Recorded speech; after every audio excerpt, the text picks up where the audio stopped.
Okay, welcome everyone. August monthly members gathering. How exciting to be here. Thank you everyone for joining. We've got a very interesting deep dive coming up on the topic of autoimmunity. And I've got two incredible presenters from our team today presenting to us. So first up, we've got Michelle Rankin. So, Michelle's an integrative health coach, neurotransformation expert, former corporate executive turned life and business transformation mentor for ambitious women, especially those navigating burnout and wanting to live with intention. So, Michelle teaches women how to foster mind body synergy through wellness routines, neuroscience backed micro changes micro strategies and holistic practices that create lasting personal growth. And she addresses both the mental and the physical aspects of well-being and helps her clients bridge the gap between ambition and true fulfillment. And Michelle's mission is to support women, especially those in their midlife, as they rediscover their purpose and passion, maximize their micro moments, and design a life where success fuels joy and impact feels deeply rewarding. And she believes that thriving in life and business shouldn't come at the expense of your health and happiness. Amen to that. And it's been such a pleasure working with Michelle over the years. And to our second presenter tonight is Cressida, and both Cress and Michelle have been in our community for many, many years. So Cress is a skin alchemist and energy healer, founder of the multi-award winning brand Skin Glow Alchemy, where she infuses the Young Living oils into a beautiful skincare range. And after a decade-long battle with Crohn's disease, she turned to low-tox living and essential oils to reclaim her health and never look back.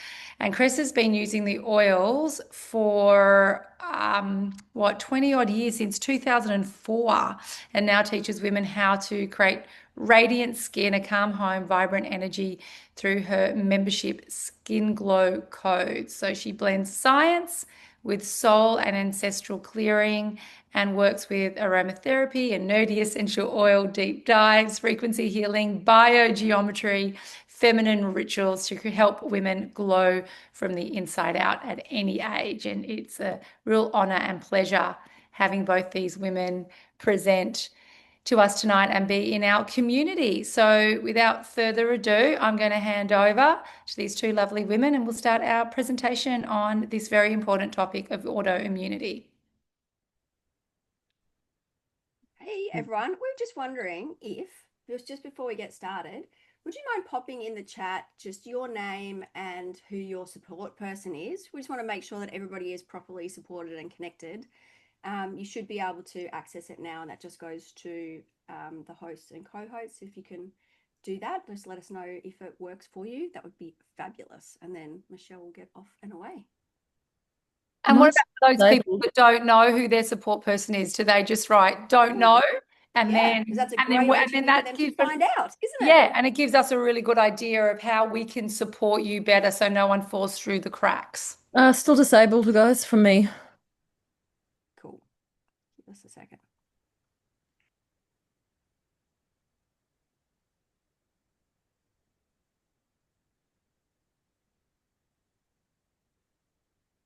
Yay, that worked. Okay, great. Am I still sharing? Yes, lovely. Just want to put present on. Yeah, my screen's just messing up, so. I said before my computer decided to restart, update the software just before we started the call. I was just watching it move across the screen with torturous slowness. All right, okay. I think, have I stopped sharing, Cress, or am I still sharing? Just give me a minute. My system is just, of course, wanting to muck up. Mercury is still retrograde. So it really is. Thanks, world.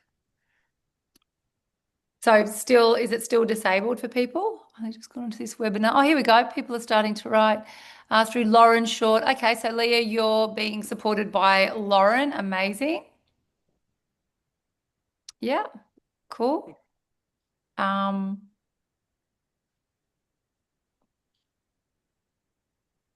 Welcome, Leanne. Freshie. Very excited. Yeah.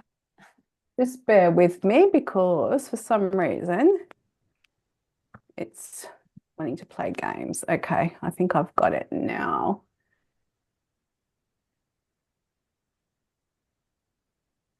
Do you want me to jump Sorry. in and tell a little bit about my story while you work it out, Michelle? Yeah, I think I'm there, Cress. I've got it now. Okay, so hopefully that's coming up for everyone. It's there. Yeah. Cool. All right. It's gonna.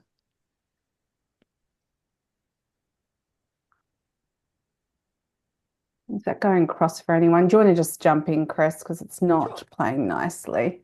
Well, let me, I would love to know actually if anyone has an autoimmune disease, if you pop it in the chat, and if you do, what it is, because that would be really helpful for us, or, you know, what your interest is, I guess, specifically in this topic. For me personally, I was diagnosed with Crohn's disease in my early 20s, and it really started with I was struggling to hold on to go to the bathroom, and I was told that I would never get better and that it would move from something they called non-specific proctitis, which was like an irritation from the lower end of that tube that runs all the way through, and that pretty much everything was going to go downhill from there. And so at that time, I didn't really understand much more than just to go to the specialists. And I'm really actually grateful now that I had that experience, because my children all have the autoimmune disease, genes, and both my parents have autoimmune disorders of some type. And so I have been down many, many deep dives. And so I love the fact that I'm really well versed in how to support them and hopefully to prevent anything from coming on. And if it does, we know how to look after it naturally. So Michelle's got her own personal story too, and we're really excited to share this with you guys tonight. Yeah, absolutely. Thanks, Chris. Hopefully everyone can see my screen now and my system is working, so that's great. Sorry about that. I think I'll jump into my story as well, but I think Chris and I just really wanted to highlight tonight too that, you know, our focus really is on holistic healing, and that really is about bringing together not just the science and the nitty-gritty and the deep elements of autoimmune, but it's really about the mind, body, and spirit health side of it. So from my story, my daughter was diagnosed with an autoimmune condition, type 1 diabetes, when she was 9 years old. She's now 26. So we've been navigating autoimmune for many, many years. And a part of that journey with her diagnosis is really what led me to holistic well-being and really trying to understand how I could support her with her diagnosis and the challenges that brought over the years, especially as a female with all the hormones and all the other elements.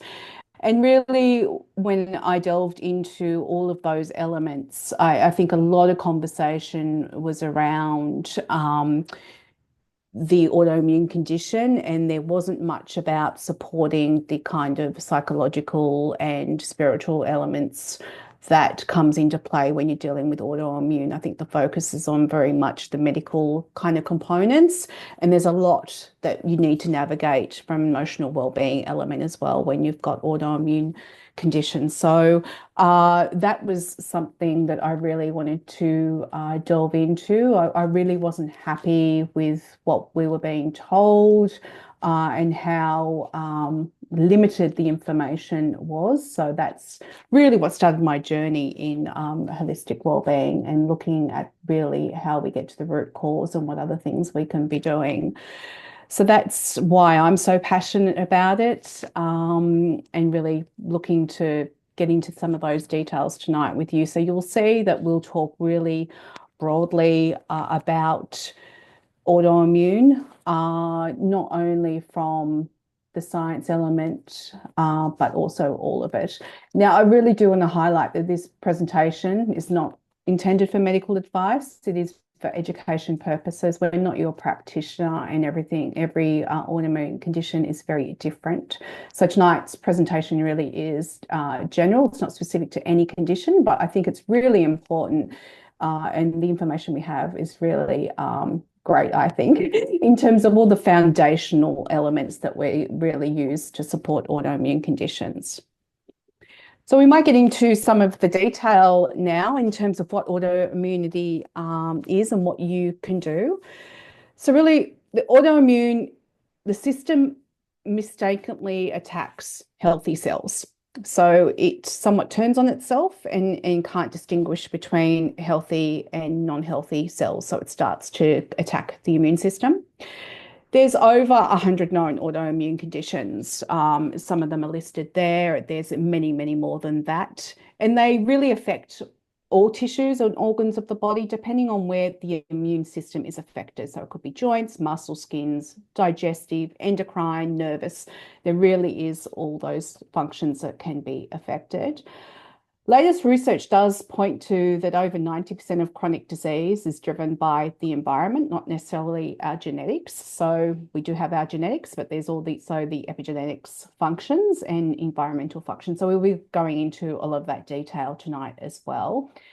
And as I've touched on already, autoimmune disease is really complex and it is highly individualized. So that's really why it's so important to really be working with a practitioner that you have a great relationship with and who really delves into understanding the condition that you're dealing with and provides an individualized support plan to support you with those elements. I think also too, it's worthwhile, sorry if it's okay, Michelle, adding that most people with an autoimmune disease, or 20 or 25% of people with an autoimmune disease will end up being diagnosed with another, and potentially even more than just two. So it's, and these days there's a huge amount of testing that's available. I will always say this, I do always say this in this community, if you get genetic testing done, I would highly recommend you do not do it through that you do it with a private person with a different name and different date of birth, especially if you're testing your children, which I did. I tested my kids very young because we have no idea how that information is going to be used, but it can give you an incredible amount of the foundational basis to understand how your autoimmune disease is going to perhaps could materialize in your body. And there's even just a new company called Smart DNA, which is doing even more. It's more gene snips, which gives you much more information. So it's really about becoming empowered to work out what works for you. Because even though if there was someone sitting next to me who had Crohn's disease and perhaps they've had it for exactly the same amount of time, 25 years that I have, they will still need to operate differently to manage theirs than I will for mine. And so that thing that Michelle's talking about, having that person that you can really trust who has an intimate knowledge of your condition and your personality is really very vital. So just a little reminder there. And the rates of autoimmune disease are skyrocketing. Yeah, absolutely, Chris. Just what I was about to say too, and totally agree. Like my daughter has type 1, but she also has eczema and some other things. Eczema is autoimmune relationship as well. So they're, very much that's correct. You have one, but you necessarily have a number of ones as well. All right, I do want to delve into a little bit more of from a holistic and root cause perspective, some of the preconditions for autoimmune disease. Obviously, something we've touched on can be a genetic predisposition. Not a lot we can do. That's not within our control. So it is what it is. It's the card we've been given. There's also the environmental triggers that is very much within our control. And there's also a huge correlation with leaky gut and lifestyle factors, another one that's totally within our control. So these factors do disrupt the immune system and the ability, as I've said, for it to distinguish between self and non-self. So good, healthy and non-healthy cells and immune responses. And a lot of this leads to the immune system attacking itself in its own tissues. So you can see there's those three preconditions that we usually see with autoimmune conditions. I'm going to delve into some of the leaky gut and those elements in a moment, but that's an overview. I do want to touch on why we see more women affected with autoimmune. Nearly 80% of people with autoimmune conditions are women. A lot of that has to do with hormonal fluctuations, stress, environmental factors that we see. We carry a higher stress load, a mental load, caregiving, carers. We just seem to have a lot of additional responsibilities and tabs open at all the time. There's also that kind of cultural conditioning that we take on too in terms of those people-pleasing elements. And we often have stages because we're so busy navigating life, family, careers, all those things, that we have a little bit of a disconnection from our body. So we miss some of those subtle cues that our body does give us from time to time and say, okay, there's something going on here. It's time for you to pay attention to yourself. Often, as I said, we are somewhat disconnected from our body. So we miss some of those subtle cues and they escalate on and on. There's also the estrogen's role in modulating immune response, and X chromosome carries immune-related genes, and females have 2 of those. So a woman's immune system is built obviously to protect life, but under those chronic stress conditions and all that we take on, that protective force can obviously sometimes turn inwards, and that's when we see a lot of women coming down or being diagnosed with an autoimmune condition. Cress, is there anything else you wanted to add there? No, so sorry, Saula's just told me there's a question about testing in the chat, but it hasn't appeared there. So if someone wants to repost it in there, I can answer that. I guess so the question is from James: how do you test for those genes and where can you test from? Is that, I presume that James, you're talking about the genetic predisposition aspect of the respond in the chat. Yeah. Correct. Yeah. So Cress talked about a really good one at the start in terms of testing for those genetic SNPs or information there. Also, when you're working with a practitioner, they have a range of tests that they may also ask you to run. For example, I've just run a whole panel of different things: stool, bloods, DNA, a range of things, just to look at some things that are going on for me at the moment. So, and my daughter, we regularly run panels. But in terms of just looking for those genetic predisposition or precondition things or what can be going on with the genes, Cress did highlight a really good one that she's used and comes highly recommended. So she'll put that in the chat. Mm-hmm. As we touched on already, really, I think in Western medicine, it really is very much here's a symptom and here's a Band-Aid solution. From a holistic healing perspective, it really is important to address the root cause, because if we're only putting Band-Aid solutions on, we're treating, here's the problem, here's a pill for this, or we're going to do something to address that, but it doesn't really address the underlying root cause where it's come from. So rather than just treating those symptoms, really from a functional healing root cause perspective, we really want to understand, well, where is this all coming from? So the focus is on the whole body as a system, including the nervous system, the gut healing and detoxification pathways. So it really is an integration of the mind, body, and the spirit to healing. When we're looking at, living our life, we should be looking like that, especially with autoimmune condition. It's really important as well. So as I said, yeah, of course. I was just going to say, yeah, I think your mindset is really important. So, for instance, I know a lot of people ask me, they'll say, oh, that's a lot of things that you have to do to manage it. So I didn't mention that I had a total colectomy when I was 32. So I had all of my large intestine and rectum removed. And so I need to eat a little bit differently. But it has become so much a part of our everyday life at home that it actually, like my son today, he wanted to have sausage rolls. I sent Sylvia a picture. It was really ugly. But I made puff pastry, gluten-free puff pastry from scratch because I couldn't find any in the store, because that's what we do for our kids, right? Like I could have it just without the pastry, I don't care. But we do those things. And I think it's about the mindset of it is possible to heal, but also it is possible and it is way easier to put in the effort to heal than it is to or to stay well than to sit in a hospital bed being unable to leave, to leave the room or leave the house. And so it's about your mindset about that. And so many people sit in this victim mentality, and I get the shits about it. So I apologize because I've got no patience for it.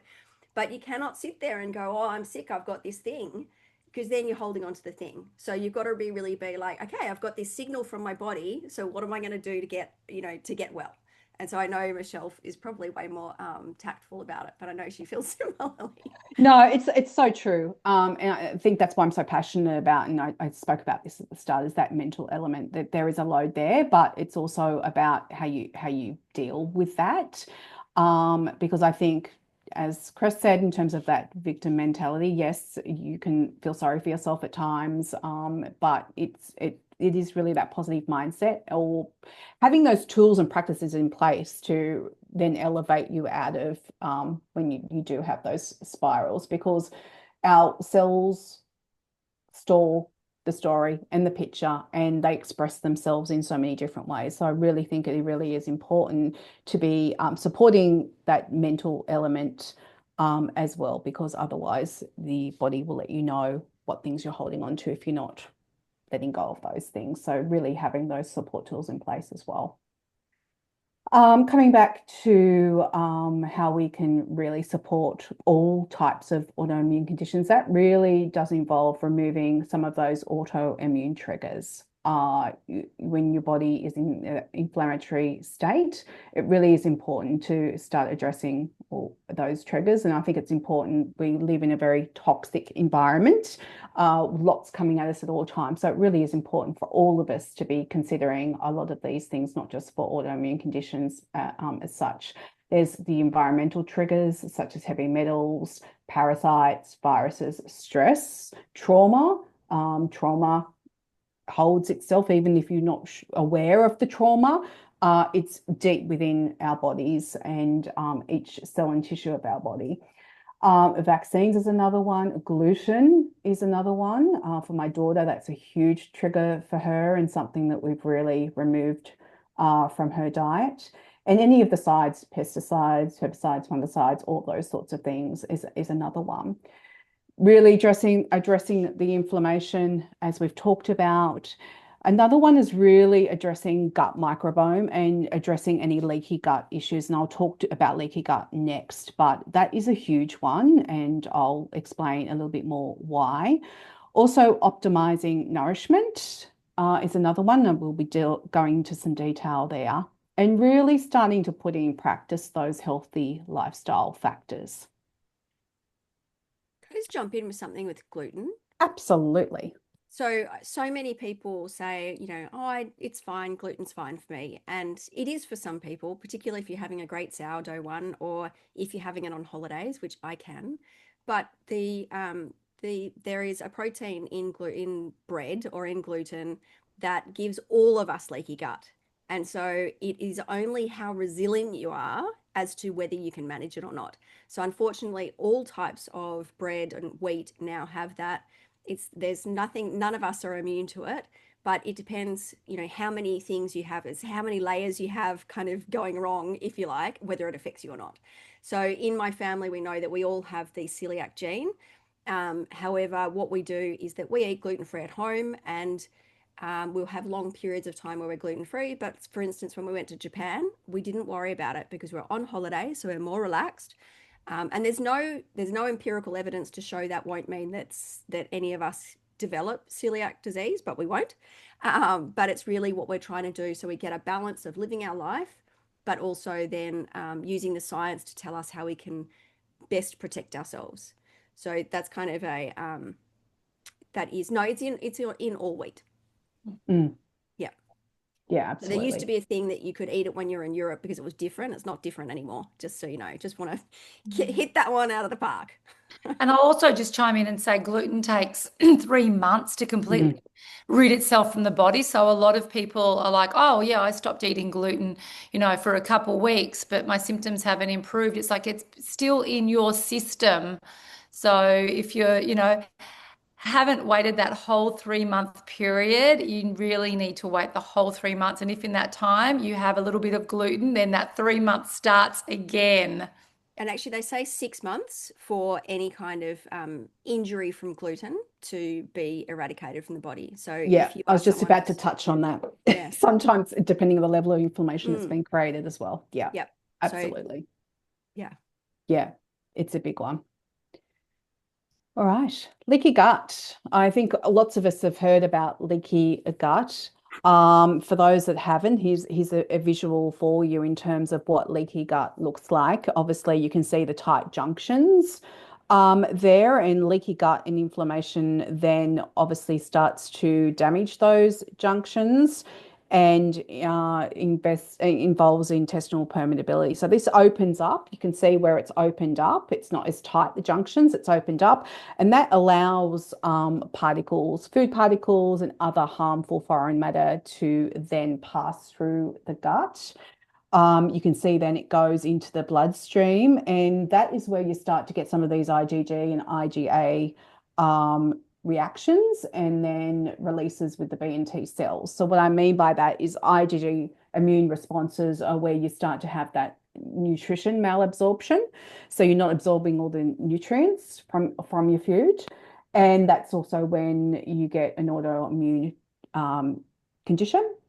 The IgA reaction is really those food intolerances that you start to see as well. And then you're going to experience that kind of blood-brain barrier breaches. And then you've got that systematic inflammation. And that just takes hold of the whole body. You're not only having leaky gut, we're talking about brain fog, all those other things that happen when you've got systematic inflammation.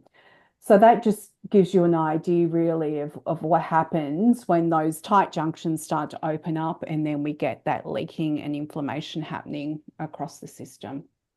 It takes a long time to repair, depending on the level of damage. But there's some great protocols in place and that you can do to address that. And Cress and I will talk to that as well in our other slides. So this is a big one for my daughter. She had significant leaky gut issues, and when I look back, even before she was diagnosed with her autoimmune condition, I can see when she was in her younger years that gut health was problematic for her, and I didn't have that level of awareness back then. But when I think about some of the triggers and some of the food intolerances and some of the symptoms she was experiencing, it definitely was a huge leaky gut issue. I think also too that I know there's a lot of questions about how do we know when we've healed our gut, and you can heal your gut, but they've now learned that it really doesn't take your gut microbiome, for instance, can change within moments. So in relationship to an emotion that you feel, you don't even have to consume anything. So the research about the gut is not it hasn't been decided. And so I think this is where we really encourage you to listen to your own body, because someone who is, I'll tell you a brief story. I'll keep it very brief about my two sons. So one gets leaky gut because he is more of an anxious type. He's a real overthinker, deep thinker. And the other one and they both have the same, relatively the same genes in terms of autoimmunity and celiac genes and all the rest of it. The other one he has what looks like inflammatory bowel disease. So we did a stool test on both of them because we knew that their guts weren't great. And they both came back with leaky gut. We had a look at it. We did 2 weeks and I'll answer this later at the end if people want to ask, but we did 2 weeks of carnivore. And then 1 week later, we added in a few extra bits and pieces. 1 week later, we tested them and there was zero sign of leaky gut, no sign of inflammation in either of them. In 2 weeks of carnivore plus 1 week of adding in a few bits and pieces, but really not going back to a full diet. There is no medication that works that quickly, but the two of them have a different response. And we know that he has a form of inflammatory bowel disease because of the different inflammation and test results that he has. But also there was a little bit of not visible stool in his microbiome test. Sorry, not visible blood, so not visible to the naked eye, but he's got bleeding. And so we treat them differently. He's quite young. He's only just turned 11. So but anyway, want to just let you know that sometimes it can come from different things and it can come back very quickly. So carnivore, Jenny, is not the answer for everybody, but I'm just saying in this instance, particularly for two young boys who are, you know, in peak growing phase, it worked really well. It's not the answer for everybody. It isn't the answer for me. And I've got obviously very similar genes. So I just wanted to put that out there, that it can look different and it can come from different things. For instance, for me, when my gut is leaky, I get really sore joints. And I will get that before I will get any abdominal or, you know, gut symptoms. So everybody is a little bit different. Just wanted to point that out because it's can be quite the mystery to find out the sort of the root cause of the puzzle, which is why we're really encouraging you to find that practitioner. Exactly. Yeah, at the moment, I'm treating leaky gut on myself. I had quite a horrific accident last year. And my gut and the trauma from that has been compromised. So I did a range of testing and I had quite significant impact to my gut. And unfortunately, I have SIBO as well. So I'm doing a biphasic diet at the moment for 8 weeks with a range of other supplements that I'm taking. We'll talk about that a little bit more, and we'll talk about some of the other diets as well that are recommended for leaky gut and those as well. But at the moment, that's something I'm navigating as well. So yeah, so true, Chris. It's different for everyone, and what works for one person may not necessarily work for another. All right. So let's talk about in a little bit more detail, which we have in some regard, what affects the gut. Obviously, childbirth interventions, so cesareans, other interventions during childbirth, poor diet, you can see there alcohol, antibiotics, aging, obviously, pollution, radiation. Some of the other things I think are really important to highlight, honestly, chronic stress, it really activates the HPA axis and really reduces that ability to digest well. Unresolved trauma or PTSD is another one.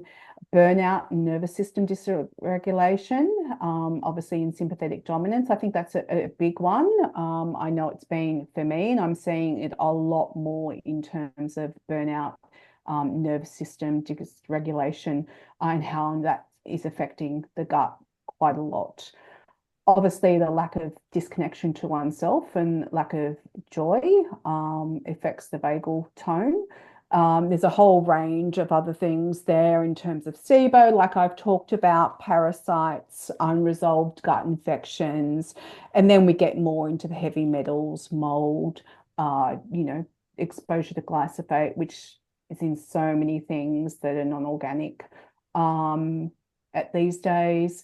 And we're also looking at parabens, phthalates, chlorine, fluoride that's in our water, unless you're obviously filtering your water. That really does disrupt the gut flora and biome as well. So there's a lot of things that can affect the gut as well. So obviously what happens then is as we've touched on, you know, the body recognizes it as a substance in the bloodstream. It's a foreign invader. It launches an attack like the immune system is supposed to.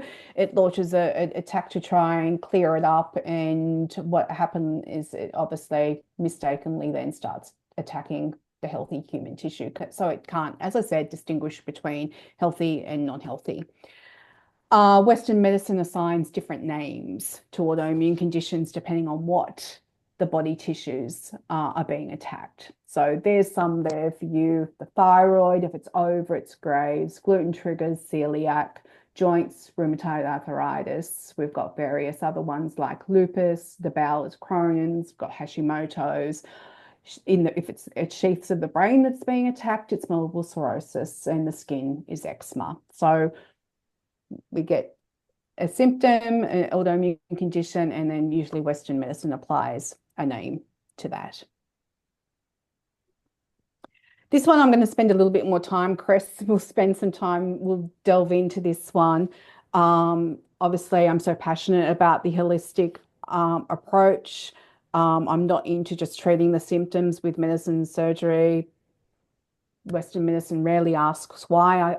I do appreciate Western medicine from an emergency perspective, but I do feel like it does let us down in some regards from really asking the deeper questions around why and what else can be done. We want to really seek out the root cause. We want to integrate gut health, stress, hormones, nutrition, mindset, lifestyle. From a nutrition element, really it's about dialing in your nutrition. It's specific diets can get you out of survival mode and gives you your body a rest from the constant triggers, and it allows for that inflammation to settle down so that your gut can really start to repair itself, and so that the nutrients can finally be absorbed, and it gives your immune system relief from being in that constant overdrive and attacking those self tissues. As I touched on, there's quite a few different gut health programs that people recommend. There's obviously the AIP diet that I know Sula utilizes, and some of our other practitioners do as well. There's GAPS.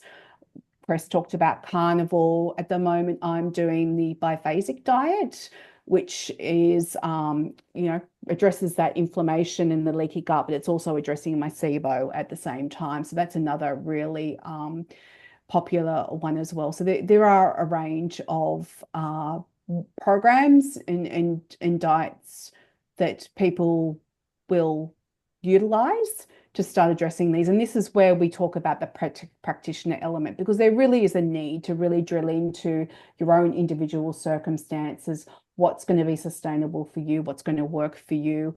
What are some of the markers that we're seeing in some of the testing that might mean a pivot in the approach we take and what protocol we use? So there's a range of options there.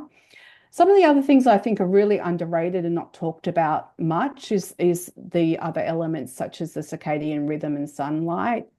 It really does regulate your immune genes and help reduce that inflammation. There's nothing better than seeing a sunrise and a sunset. I mean, you think about how you feel when you're just sitting there looking at a sunrise and a sunset, but it's also the light spectrum that really helps with a lot of the immune genes and inflammation. Morning sunlight really improves that sleep energy and immune resilience. And it's really important to avoid that blue light at night, because we know that does really affect us as well.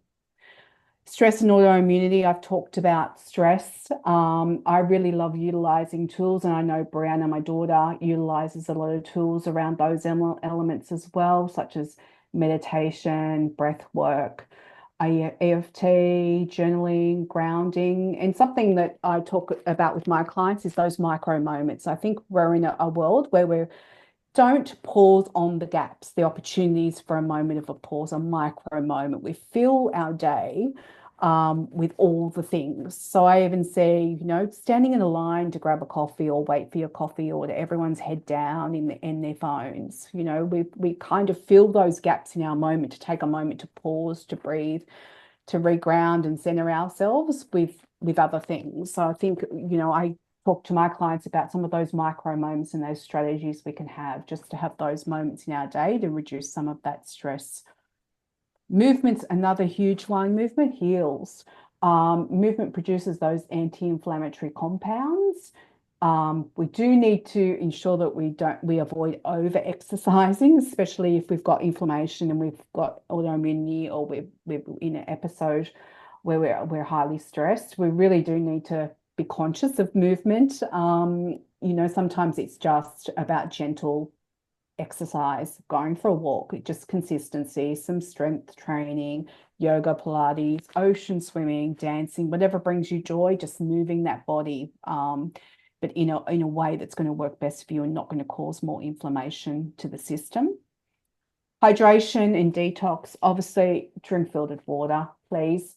There's so much chlorine and fluoride, and they're huge endocrine disruptors. So really, there's so many options for filtered water these days. Sula has some links in the members' resources to great companies, and I use a Waterco bench filter, and then I have one that's a portable one as well. So there's lots of options, and it really does make a huge difference as well.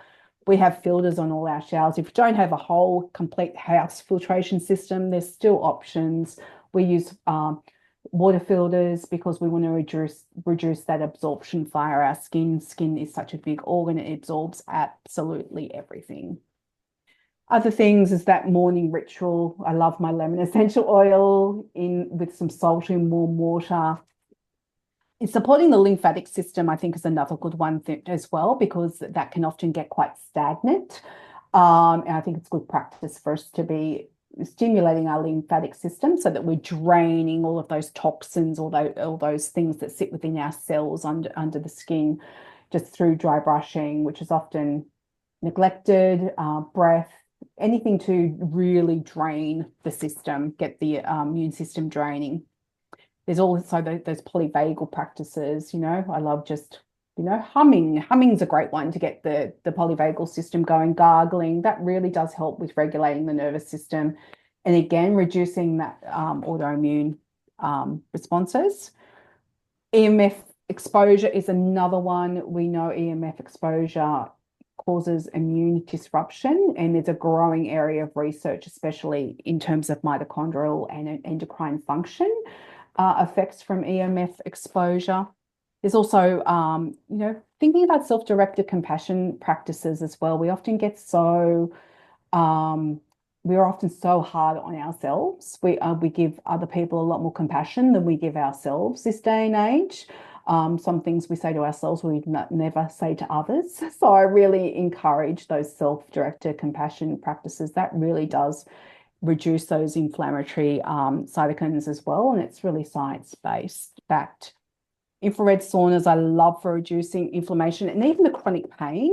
It's great. Cress, you talked about some, those joint pains and things like that. I love saunas for that purpose, but it also really helps to support detoxification, and it really lowers those cortisol levels as well and helps improve sleep. One study that I looked at recently shows that there's a 32% lower CRP and up to 70% pain reduction in just one session in a sauna. So it can be highly beneficial. Obviously, sorry, there's so much here that I can talk about. Cress, jump in whenever you want, but there's also mindset and thought hygiene. Cress touched on this in terms of supporting those mental elements and not spiraling. We obviously have 12,000 thoughts a day, or 12,000 to 60,000 thoughts a day. 80% of those are negative and 95% of them are repetitive. So we really are going over and over in that cycle in our head a lot of those unresolved patterns that we have, some of those limiting beliefs, some of those unresolved traumas can sabotage our healing as well, because as I said, they're embedded in our cells. So it really is about rewiring our mindset which is essential to that long-term transformation as well. And obviously the toxic load is a huge one. We're bombarded environmentally. We have full control of what we do within our households. So really is about swapping out those household and personal care products. Low tox personal hygiene products can reduce burden significantly over time. Pads, tampons, they contain glyphosate, dioxins and plastics, and they are placed in the most permeable part of our body. So this is why we're seeing so many younger girls having such hormonal problems at such a young age. So really reducing our toxic load is a huge one as well. Sorry, Cress, I've just taken over completely. No, have you got anything else? No. What I thought was I would love to share with you guys what this might look like in a day, because that is a huge long list, and it might be that you think that you've got to move into a monastery or somewhere on a mountaintop in order to do this. So I'll give you an example. So it might be that you know what foods suit you best. So for example, for me, I often drink a smoothie in the morning. People say you should chew your breakfast. Well, I know that I'm always in a rush in the morning. I've got 3 children, 2 of whom have different school drop-offs.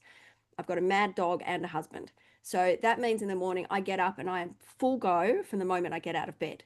And that's pretty much 7 days a week. And I've got my one son, Rose, so I've got a 4:30 start twice a week as well.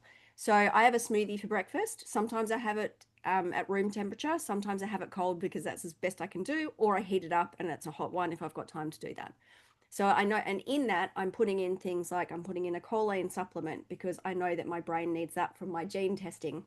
Also, I was recently diagnosed a few years ago with ADHD, and it just helps my thought processes. And it's really nutritious for the brain. And we want to make sure that we're giving our brain all the nutrients, especially if we can't digest things well in the gut. I'll put in a bunch of egg yolks because, again, it's full of choline, great for the brain. Exactly. So I have 4 egg yolks in every smoothie in the morning. That's raw, no egg whites, because the albumin in the egg whites depletes us of vitamin B. So we don't want to have the raw egg whites. You can do it every now and again if you just happen to be somewhere, it's fine, but you don't want to do that regularly. Again, wouldn't want to be doing things like, anyway, let me go what do.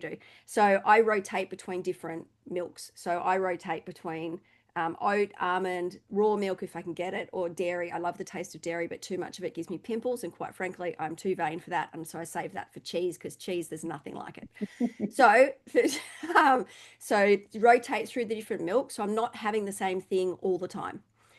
Then I would also add in, so I use a protein powder, I use some amino acid supplements in it. I put all of my good stuff in there because I know I can pack it all in. I have it in a small amount, so it is not, really, overfilling me. Yeah, I use the tiger nut oil, and I use the OMG oat milk, and so they are clean. And yes, you do have to be a detective about that, but I have the ones that I know are good, and when I'm out, I don't have those. I just have plain milk, because the plain milk that you get if you buy a coffee is better than whatever you're going to have usually in a plant milk. So that might look like that. You're making sure you get plenty in the morning, because especially for women with our psycho, let's call it psycho, our very complicated hormonal profiles, we often need to have breakfast. And there is so much conversation around fasting. And I would say that 95% of women in this day and age should not fast extensively, because they just don't have the nervous system tolerance for it. And so there's a couple of head nods here. Yeah, It absolutely. was all the rage. And I do believe that it is really fantastic for us to fast from time to time, but not every day, because we just are too busy and our nervous system is not equipped for that. So we're basically just screwing up our hormones. Then looking at making sure that you look outside before you look at your phone. Open the curtains, take a minute to look at the sun if there is any, but at least take a few minutes before you're looking at your phone to check your messages, because even if you don't feel it, those notifications, that is just ramping up your cortisol. It is, we get a bit of we get an unconscious drive from whatever we pick up from our phone. So can you do something first? Please don't have coffee on an empty stomach. I don't care who you are, male or female. It is just not good for you. Do it every now and again, maybe when you're on holidays, but if you're doing it all the time, I think that is a grave mistake. You're doing yourself a disservice. Preferably having mold tested coffee as well. Make sure that you're not getting that mold that you don't even know about, especially if you live in the east coast of Australia, because we've got so much of it around us anyway. In that case, use your thieves, use your mold protocol, all of those things to make sure that you're not also having that affect you. Making all the things in the mold stuff. So look at that as well. With stress and autoimmunity, I noticed when preparing for this talk, holy smoly, I am absolutely not doing 98% of the things that I have done to keep myself in remission for 20 years. So I went back to the drawing board, and last year I was getting on average 5 hours sleep. So my goal for this year is 7.5 hours sleep a night on average. I wear an Oura ring, so it's easy to track, and I'm doing pretty well. So just really making sure that you're kind of focusing on the foundational things. We know about water, we know about movement. I've been in a desk job a lot more than I would have thought the last couple of years. You have to get up and move. If you are not moving your lymph around your body, you just have that stagnation, and you are going to get issues from it. Our bodies are designed to move, and a movement that is safe for pretty much everybody is swimming or walking. And if you're lifting heavy weights in the gym, excellent. But if you're swimming and walking, you're at least doing 90% there, and at least doing some housework or gardening, because that is you're doing the basics. Making Dancing. sure that you are drinking enough, having enough minerals and salts. You can do additional sort of practices for like the vagus nerve, but singing songs in the car is a great one. Make it easy. Don't make it hard. Humming, singing, talking to yourself around the house. I talk to my dog a lot. Sometimes she answers back, but I'm not just sitting here quietly, and I wouldn't be doing that if I was being chased by a tiger. So I'm therefore giving my nervous system a message that things are good. Then I'm really bad at eating lunch because I try to Mm. work between 9 and 3 between my school drop-offs. And I know that if I miss lunch every single day of the week, that isn't great for my sleep.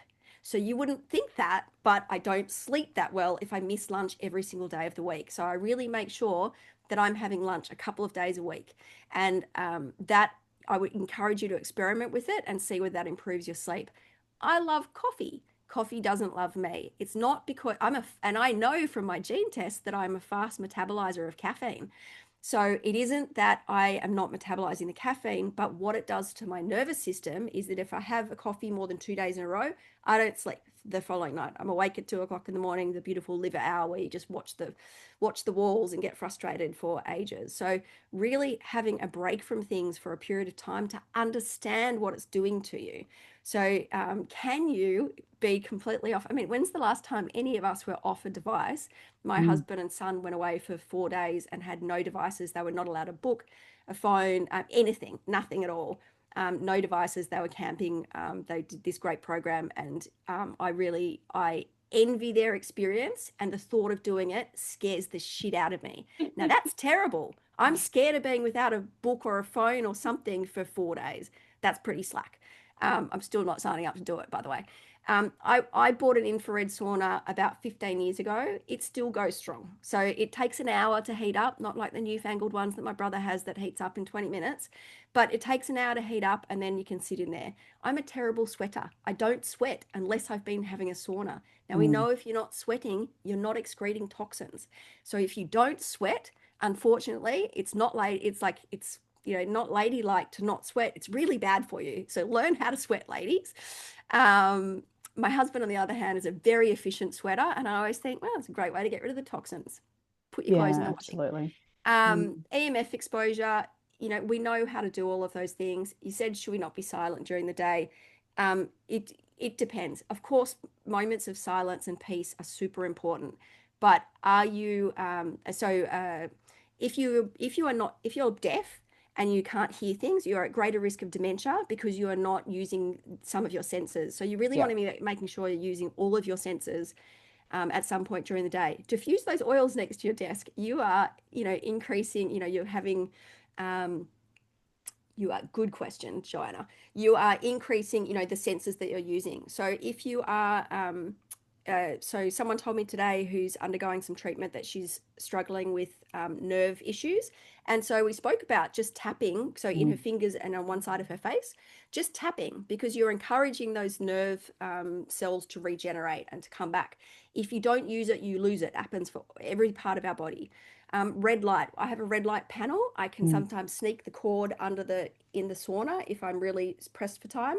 Otherwise, I sit at the breakfast table with it shoved under my pajama shirt, so it's on my thyroid, like on my thymus, while I'm having my breakfast. It's actually really nice in winter because it heats up. Not so great in summer. It gets a bit hot, bit burny.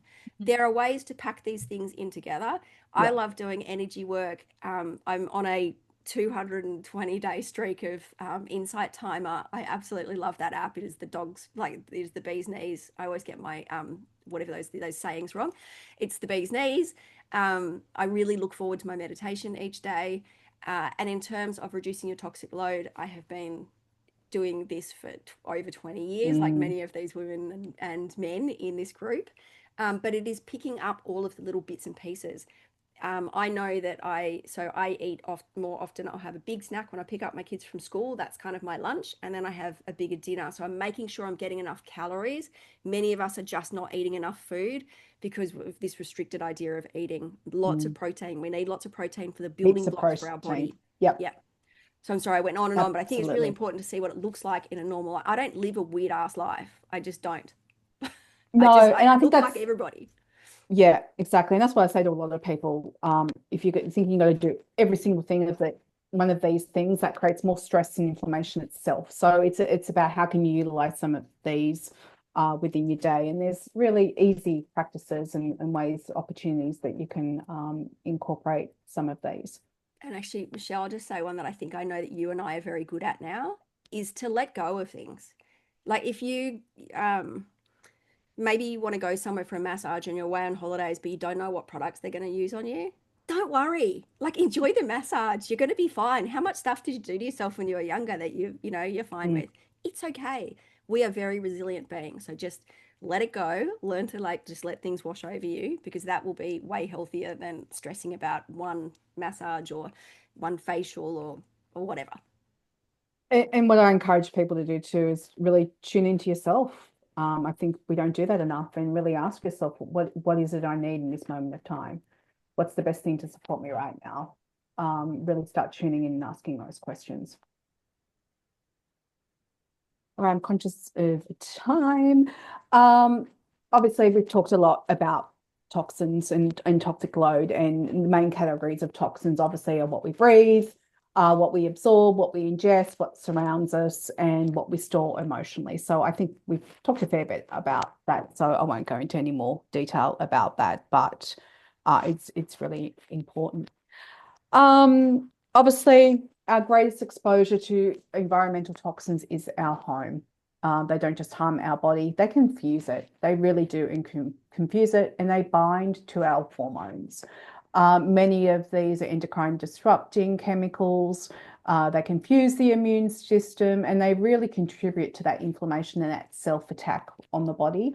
Some of these synthetic chemicals are oxygens and immunotoxins, and they literally disrupt the fat metabolism in our immunity. So chemicals, they just don't sit in our homes. They sit in our hormones, they sit in our mitochondria, and they sit in our immune memory. And that's why we're so passionate about how we reduce some of these environmental toxins in our home. I would also say too is that a lot of people, like, I'm not hard-nosed about anything with my kids. I actually like give them quite a bit of leeway, but there are some things that I would just be an absolute no to, and I'm really fortunate that I just explain it to them. So I'm not sure exactly why I'm being guided to say this, but I am. For instance, like the musk in fragrances, it actually has been shown to bring on to bring girls to puberty before they should be, and it's a carcinogen and it's an endocrine disruptor. But some people still let their girls go to Sephora and buy that Soleil Sol de Janeiro Mm. stuff that people are buying at the moment. And I think, yes, we can let them to, we don't need to like shut down, like, can't say no to everything, right? That's going to backfire as a parent, but letting them understand. So my son's, I don't know, it seems to be a thing for teen boys that they spray deodorant all over each other. And my son comes home and he goes, "Oh my gosh." He goes, "Their nuts are going to be so small because they're spraying that stuff all over them." And I'm like, we've kind of made fun of it. So they don't want to use those things. So he's quite happy doing his roll on or his, whatever. I mean, admittedly, they all use different deodorants. They all use different toothpaste, but they all use something that they have chosen because they know the repercussions of something else. And so don't wait until you get to the position where, for instance, when my mum was diagnosed with breast cancer, they said, do you wear underwire bras and do you use aluminium, a normal deodorant? Like, you want to get to it before then. And we are in the position where we can teach our children, and we don't have to say no to everything, but fragrance is a big one. If you can get them to choose other things, I just really think that we're in a much better position, because we don't want to wait until people are sick in order to heal them. We want to get them before they get sick. So this is the Yeah. empowerment point, is right here. Yeah, absolutely. I love that you touched on those two. I haven't worn an underwire bra in many, many, many, many, many years, because they stop the natural flow of the breast tissue movement, and they impact the ability for the breast to drain the lymphatics. And obviously, the spray of aluminium under the arms is horrific as well. You have a look at any visual of your underarms and your breasts, and we have so many, what's the word, Cress? Give me the word. It all goes Lymph into nodes. the lymph nodes. That's it. So many lymph nodes there that just, within the underarm and into that breast area. It's just horrific. We're putting those sorts of things in our underarms.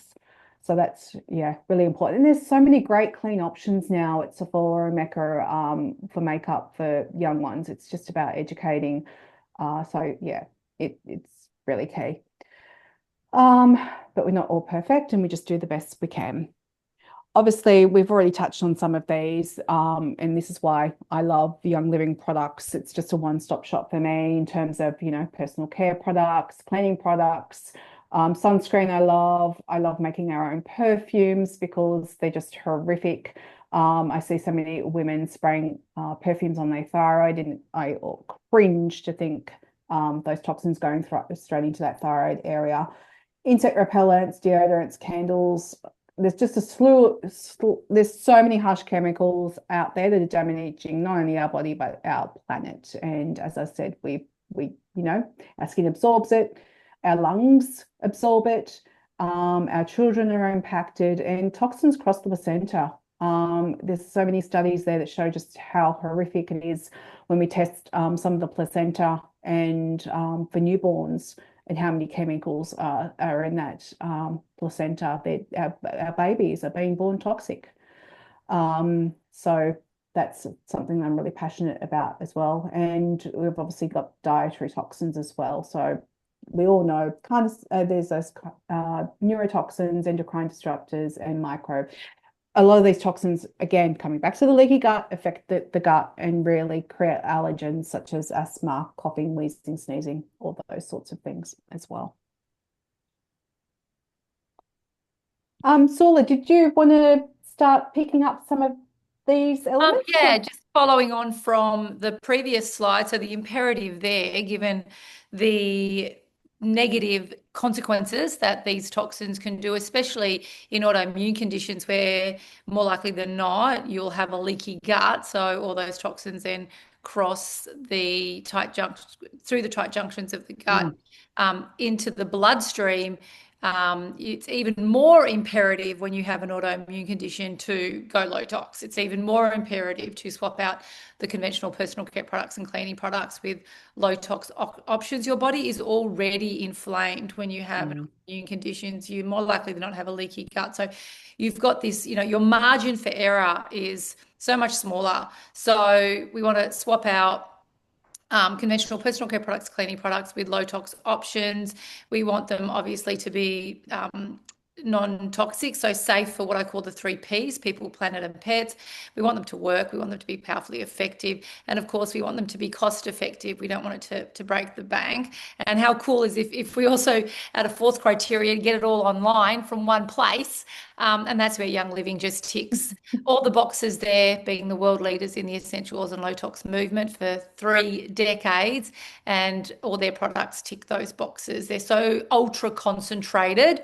As you can see there on that graphic, that one bottle of Thieves Household Cleaning Concentrate makes 90 spray bottles, each one coming to $1.70. And you can do that with so many of the Young Living products. You either use the teeniest amount or dilute them right down. And if you don't know how to do that, come to my next Zoom onboarding orientation on the 12th of this month at 1 o'clock.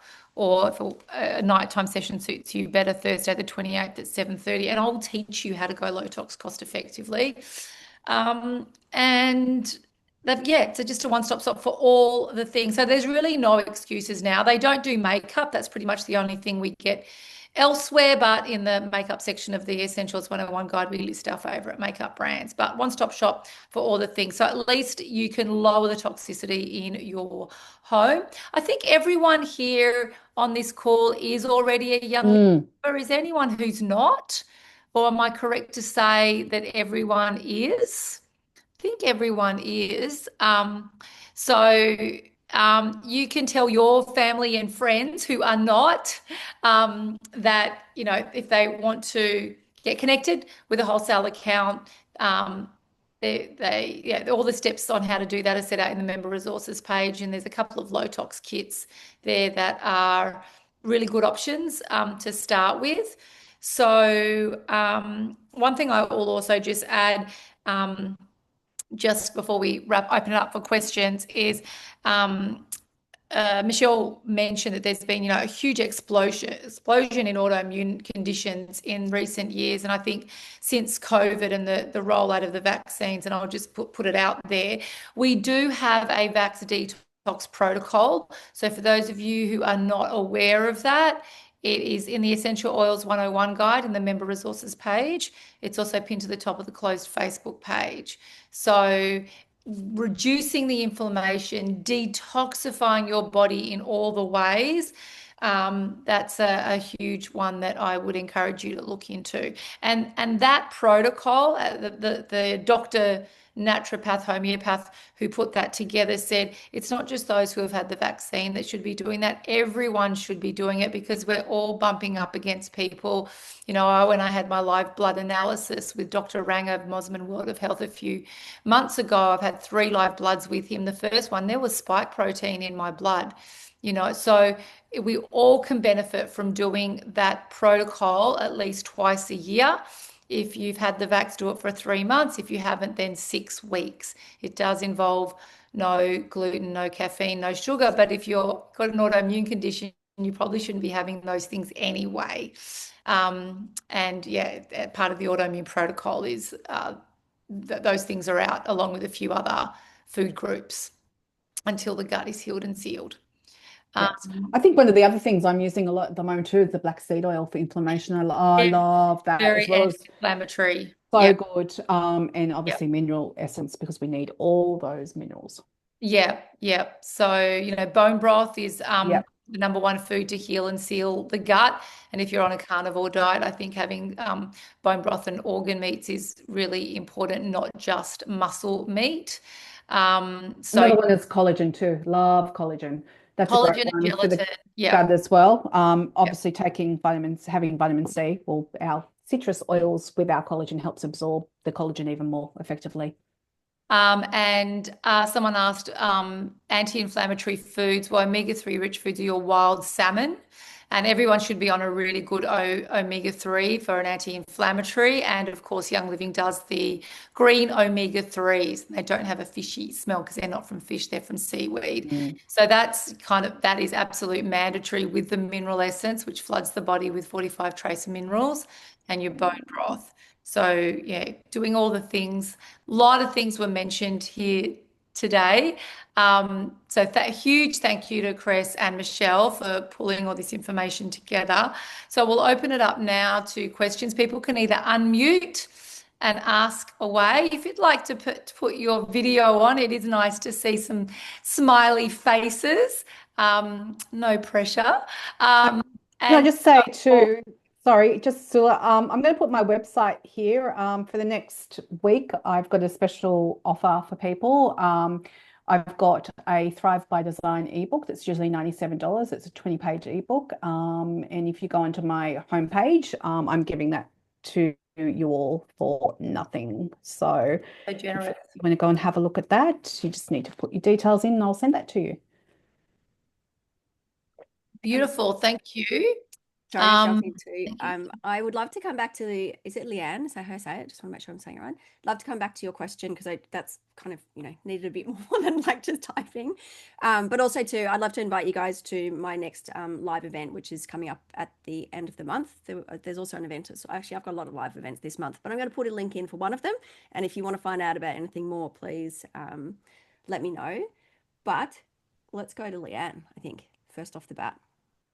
Do you want to jump in? Have you read it, Michelle? No, I'm just looking at it now. Okay, if I can find it. I would personally my say, life history. No, it's great. So I think it's brilliant. With arthritis, you're looking at sort of. So do you know if you have like rheumatoid arthritis, or it's literally just in one joint? Yeah, it's not rheumatoid arthritis. It is in one joint, but it has been exacerbated from the condition that I had when I was born. So I was born with what's called bilateral talipes, which is effectively club foot, but you wouldn't know that because when I was born, I had operations. But over years, I'm now in my 50s. Over time, the joints have got a lot sort of more fragile and it's turned into arthritis. So that's the main thing that I deal with. It does cause the pain. But I think it's just my lifestyle has been I'm working full time. My kids are grown up, so I don't have all the issues. I'm sort of listening to you and going, yep, been there, done that. My kids are in their 20s, so luckily I'm sort of over that stress. But it's just life, and generally I feel like I've got inflammation in the body. So for me, that's my autoimmune. But I'm also very interested in to support my daughter who has got psoriasis and reflux, if there's any sort of suggestions there as well. So I guess I would probably say, going with you first, is that I would be looking at, sorry, I'm distracted by the chat now. I would be looking at, internally. So what are you doing to manage inflammation inside your body? Then also to looking at, there's things that you can do if you've got an old injury like prolotherapy into the joint. There's topical essential oils for it. So I know you're new to the oils. So using things like Cool Azul, they have the either the oil or the sports gel would be really great and easy solution. There's the I have pre-made been using roller. Panaway.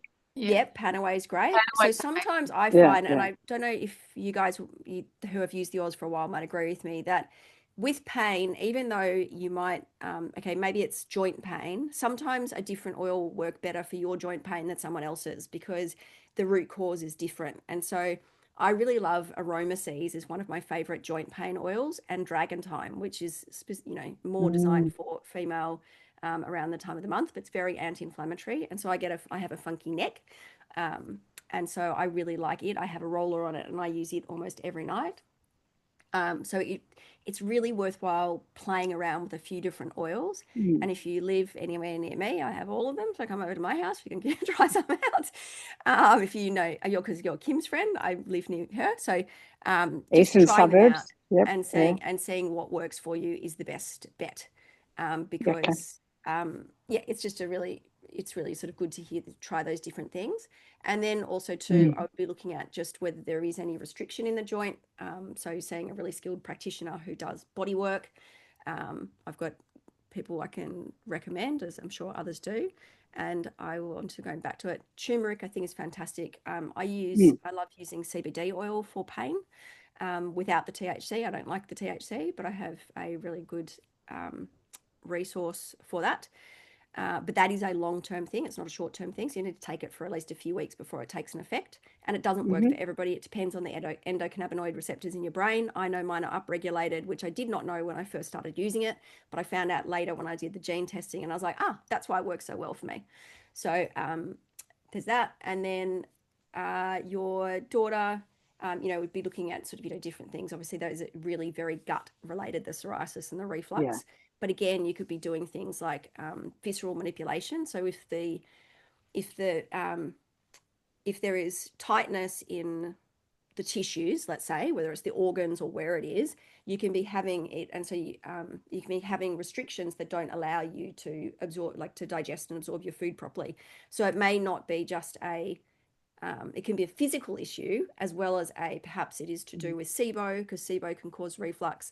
There are a lot of different. I'll throw to Michelle for her perspective. But that's why it's that nuance of finding the practitioner who works for you. And I'm certainly just reach out to me afterwards. I'm happy to have a chat with you because obviously I live near you to spread the love for the people that help us. But Michelle, go. Yeah, no, I love what you said, Chris. I think some of the other things I was thinking about at that time too were exploring some of the things like alkalizing the body and what could be going on within the joints as well, the bone, ligaments, muscle, BLM sort of thing, as well as another option.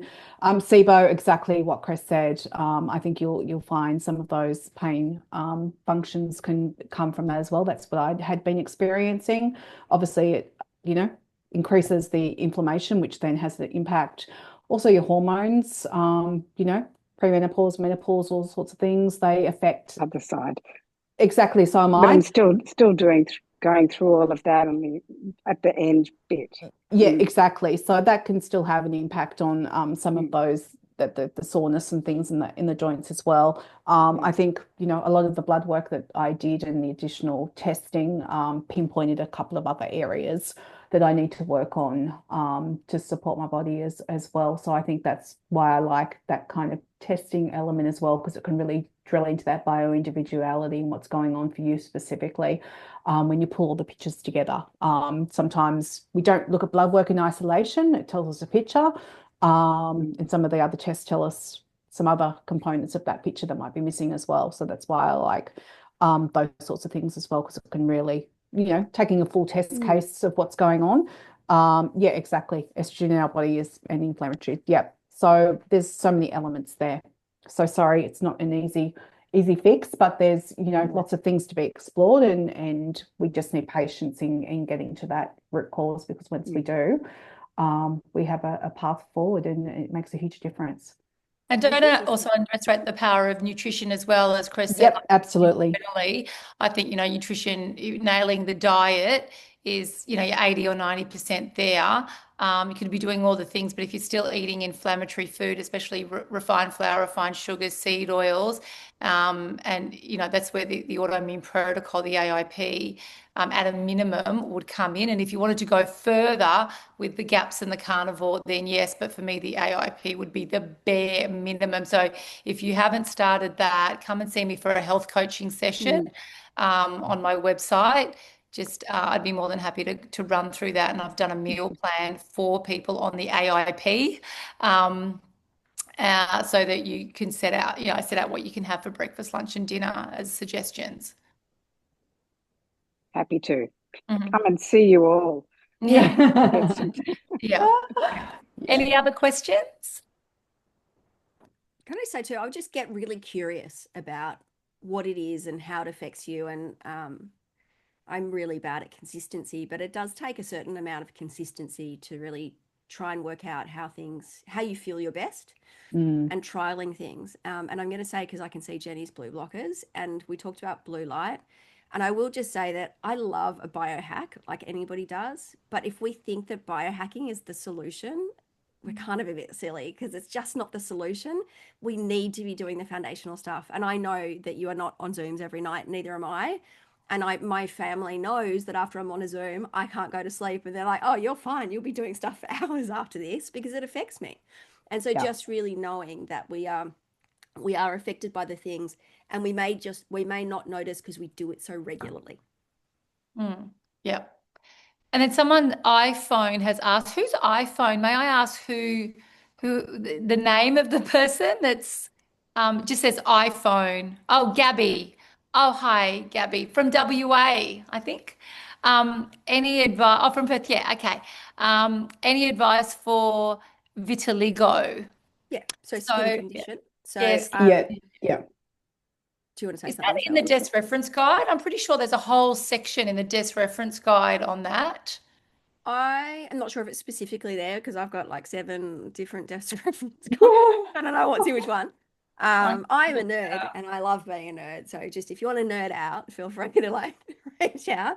But you really got to look at all of the things. So you're looking at your microbiome of your skin, your gut, even your nose and your ears. I mean, I recently had an issue with staph in an earring, like it just kept flaring up. And so I had to use essential oils in my ears. They tell you never to use them in the ears. I spray them in my eyes, and I use them in my ears. So don't you do you, but I do me. I've used that, and I thought I had to take out my earring, and I really didn't want to, because my husband hates it. So I wanted to keep it. I also love it, by the way, but it just was an extra bit of benefit there. And so putting the oils in, like diluted in my ears and my nose, helped to get rid of that staph overgrowth that had happened at some time, probably when I was really sick after my trip to Japan. I picked up a nasty virus. So looking at what, and really thinking back to being a bit of a detective of when did things start? Because if we can pinpoint when things started, and like Michelle said, that when she thinks back to her daughter that she had these gut issues, like I can look back to my gut issues as well. And I didn't have a great gut as a child, but also I know that I was after the age. There you go. There's your answer, my friend. So then you're going to want to do deep detoxes, and repeatedly. And, possibly chelation. I don't know if this is for a child or an adult. If it's for an adult, chelation usually, because we're kind of a bit older and it's, more ingrained. If it's for a child, then it's usually easier to work with things because they're changing and growing so rapidly. That's not always a given, but sometimes. And then looking at, so, I mean, my boys have been having IV drips since they were quite young. We just put on the EMLA patches. So some people go, oh, EMLA, I'm not going to use that. And I'm like, far out, much better for them to have an IV than it is for them to not have it. So EMLA. So chelation is when you're using a subject, like you're using a particular tool to basically pull the heavy metals out of your body. Out of your body. Yeah. Yeah. And so you'll use it through an IV usually. And then really testing. So finding out, having a really great practitioner. We can definitely connect you with people in our community, or I have not yet. Even though my naturopath gives me oils to use. So what I didn't mention, so I also get SIBO because I don't have a small intestine or my own rectum. It's all been rebuilt. And so I get SIBO and I need to treat myself for it around every 6 months because I don't have the same piping. And so I use essential oils. I use Inner Defense at one point, but now I make them up. So at the moment I'm using myrrh because I don't want to become immune to the benefits of Inner Defense because it's really convenient. So when I'm at home, I make capsules with other things. I love making capsules with longevity because I am really fascinated about like actual longevity, but also looking good for, I mean, I have a skincare brand, guys, and I have to show up on camera all the time. So I spend a lot of time researching how to look better for longer, because what we do know is when we look better on the outside, we're doing better on the inside, as long as it's not coming from under a scalpel. And so using essential oils internally for me is just, it's next level. You can do it at home. It's so easy. And the research that's available is amazing. You just can't find it on the Young Living website because they're not allowed to tell you how good these things are. But yeah, so you can use essential oils to treat your gut dysbiosis. It's really good to test before and after, so you know what you're treating and you know if it's worked. So I'd highly recommend that. And Gabby, I've just texted to you the page from the desk reference guide on vitiligo. So it's all there's a section on it, and it says that the causes are typically an overdose of chemicals. So there you go. And we know vaccines are a very concentrated high dose of chemicals and heavy metals. And it just recommends some single oils, including myrrh and sandalwood, some blends, and then the supplements, including Inner Defense and Mineral Essence and the Life 9 probiotics. So, yeah, it's a saturation of the body with nourishment, and the detoxification of the body comes down to those two wings of the dove always. Yeah, absolutely. And I think Leah's question on alopecia it's a bit similar, really. It's, chronic inflammation, nutrient deficiencies, all of those things. I'd be running some thyroid panels. I'd be also checking for iron, ferritin, B12, vitamin D, zinc, copper levels, all those sorts of things. There's going to be huge gut correlation there as well. So I'd be looking at those, testing all those gut imbalances really, and really honing in on that nutrient-dense food and other things that can support you. And in our business directory, so I was just going to say, in our business directory, we have a list of some of our favourite practitioners. There are a couple of naturopaths, and there's also a trained doctor naturopath, homeopath. Yeah. I was going to say too, sorry, is that I think sometimes people don't realize how powerful the oils are. And just remembering that just because that we can buy them online and get them delivered to our house doesn't mean that they are not absolutely medicine in a bottle.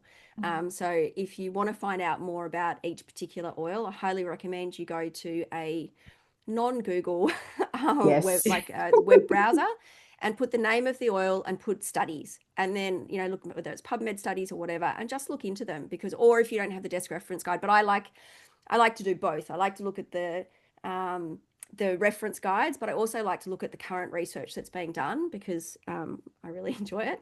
And there just is more and more being done, but you need to seek it out, or you ask someone in this community who loves that stuff, or who reads research studies for fun. Anyone else? Don't underestimate ChatGPT too, asking it questions. I really get quite specific about young living. Yeah, absolutely. So, yeah. And while Western medicine, it can be brilliant for, and is brilliant for, accident and emergency and diagnostics in terms of disease and illness prevention, and symptom relief, it's pretty bloody lousy. And especially when it comes to autoimmunity, it's especially bad. It's just no cure. Let's just, give you these drugs, and it's just Band-Aid with side effects. So this is an area where Western medicine is just appalling. And by doing all these lifestyle changes that we've discussed tonight, you can go into remission. And we've seen that happen so often.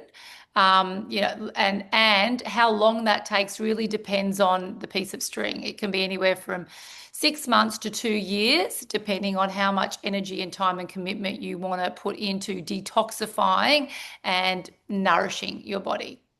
I think, sorry, you said something, Sula, that I meant to mention earlier, is that doctors will tell you that you can only go into remission and you can't heal yourself. And I think that they forget the power of their words. So it's a very dangerous thing to say to someone, because that makes you believe that you don't have the power to heal. I do say I've got Crohn's disease, but I don't really align myself with it, because if I believed that, then I would be holding on to it. And so it's just that nuance between knowing that I have a susceptibility to something, but knowing that I really can listen to my body and know how to get out of it. And so I'm really appreciative for everybody for this talk, actually, because it reminded me that I'm not doing half of the things that I should do to look after myself. And so I guess I would love to challenge all of you to, where can you do that 1% better each day to look after yourself? Because we're living in this crazy life. Like, what can you do just to look after yourself? And like, I can see new moms, new dads here, people who have busy lives, businesses that, internally combust all the time, like, jobs we don't love, like all the different things. Like, what can we do to be 1% better each day, or 1% kinder to yourself? Or just, maybe it is just ordering takeaway one night because you need to go to bed early. Like, just, and that can be, for someone like Sula, that would be a hell no, because she wouldn't do the seed oils. For me, I'm like, I don't care, because that means I can go to bed early. And so it's how it affects you personally, because even though if there's some inflammation in that, for me, a good night's sleep and just knowing I can go to bed without doing all the dishes, I'm going to find that medicine. So what is your medicine? Because everybody's medicine is different, and you are the only expert on you. It's harder when you've got children, but we, mums and dads, we know our kids. If we spend time with them, we know them. And so really trusting that we know them and that we can see how things affect them. And it's great if you can try one thing at a time. It's not my personality. I am a all in or all out. So I throw everything at it, and it's, then I kind of drop off things gradually, because as I said, I'm not great at consistency. So then I work out what works, because I work out because things just fall away. And so I just encourage you, that curiosity of how much can you get away with, and how little do you need to do to stay well. And it'll depend on what else is going on in your life.